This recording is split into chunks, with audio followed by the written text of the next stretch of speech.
বন্ধুরা, ভারত আর মালদ্বীপের লড়াই লাগাতার বেড়েই চলেছে। স্পেশালি মালদ্বীপের বিরুদ্ধে হালে ভারত যে ধরনের অ্যাকশন নিয়েছে তাতে কিন্তু মালদ্বীপ এতটাই উত্তেজিত হয়ে গেছে যে সোজা ভারতের যে সিভিলিয়ান তাদের ওপর হামলা করছে। আর শুধু হামলা করছে তাই নয়, বরং আমাদের যে শিপ সেটা পর্যন্ত আটক করেছে। কিন্তু এর ফল মালদ্বীপের প্রেসিডেন্টকে ভুগতেই হবে। হালেই আপনারা হয়তো জানবেন যে ভারত সরকার একটা বড় সিদ্ধান্ত নেয় যে আমাদের নিজস্ব দ্বীপ থাকতে মালদ্বীপে মিলিটারি বেসের কোনো প্রয়োজন নেই।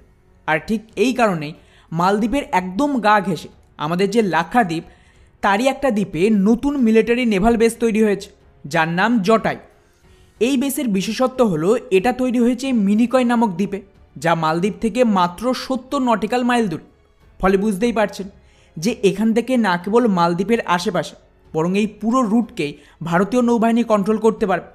আর এটাই মালদ্বীপের খুব একটা পছন্দ হয়নি। ফলে তড়িঘড়ি একদিকে যখন ভারত এই নতুন নেভাল বেসের উদ্ঘাটন করছে, ঠিক সেই মুহূর্তে ওদিকে মালদ্বীপ কী করে, চীনের একটা রিসার্চ ভেসেল যা ভারতের ওপর স্পাই করার জন্য পাঠানো হয়েছিল, কিন্তু যেমনটা আমি গত ভিডিওতে আপডেট দিয়েছিলাম যে শ্রীলঙ্কা ভারত সরকারের কথায় এর এন্ট্রি আটকে দেয়। আর ঠিক এরই কাউন্টারে ভারতকে মেসেজ দেওয়ার জন্য মালদ্বীপের প্রেসিডেন্ট কী করে, চীনের এই যে স্পাইং শিপ তাকে নিজের দেশে ডক করার পারমিশন দেয়। আর বন্ধুরা, এটা যে হবে সেটা ভারত আগে থেকেই জানতো যে মালদ্বীপে চীনের নৌবাহিনীর অ্যাক্টিভিটি তো বাড়বে। আর ঠিক এই কারণেই তার ঠিক আগে ভারত মালদ্বীপের একদম পাশে নিজেদের এই নেভাল মিলিটারি বেস জটায়ুকে তৈরি করে নিয়েছে। এখানে ভারতীয় ফোর্সেস মালদ্বীপ ছাড়লেও ভারতের কিন্তু খুব একটা থ্রেট নেই। আর স্বাভাবিকভাবে এখন ভারত সরকারের সাথে পেরে না উঠে মালদ্বীপের প্রেসিডেন্ট কী করছে, আমাদের যে সিভিলিয়ান তাদেরকে টার্গেট করছে। উদাহরণ হিসেবে এই রিপোর্টটা দেখো, যেখানে মালদ্বীপের যে ন্যাশনাল ডিফেন্স ফোর্স যা ওদের প্রেসিডেন্টের আন্ডারে আসে, তারা একটা ভারতীয় ভেসেলকে আটক করেছে। মালদ্বীপের মিডিয়া আধাধুর দাবি অনুযায়ী ভারতের এই যে ভেসেল সেটা নাকি মালদ্বীপের যে এক্সক্লুসিভ ইকোনমিক জোন তার ভেতরে ঢুকে পড়েছিল। আর ঠিক সেই মুহূর্তে বিনা কোনো ওয়ার্নিং দিয়ে মালদ্বীপের ফোর্সেস ভারতীয় ভেসেলকে না কেবল জোরপূর্বক আটক করে, বরং ভারতকে কোনো প্রকার এ বিষয়ে রিপোর্ট না দিয়েই এই গোটা ভেসেল এবং এর ভেতরে থাকা সমস্ত ভারতীয়দেরও গ্রেপ্তার করে। আর বন্ধুরা, টু বি অনেস্ট, এটা প্রথমবার নয় যখন ভারতীয় ভেসেল মালদ্বীপের আশেপাশে অপারেট করছে।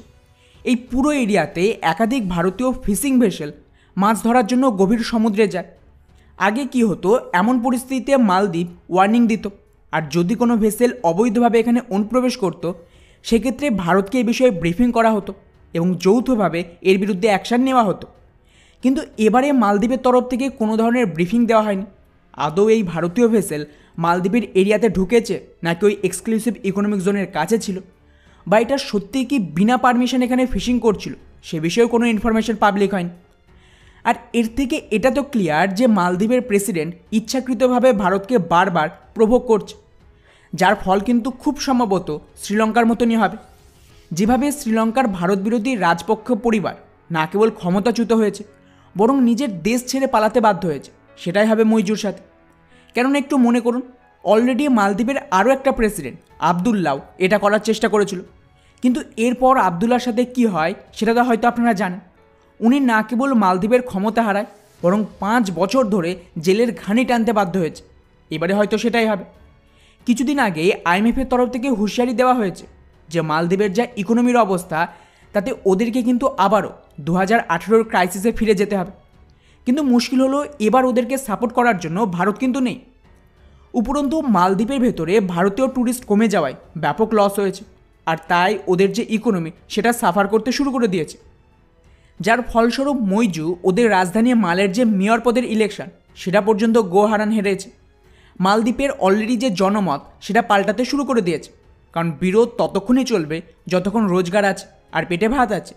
আর যারা এই দুটোই দিচ্ছিল তাদের বিরুদ্ধেই লড়লে এর ফল কী হবে আশা করি বলার প্রয়োজন নেই।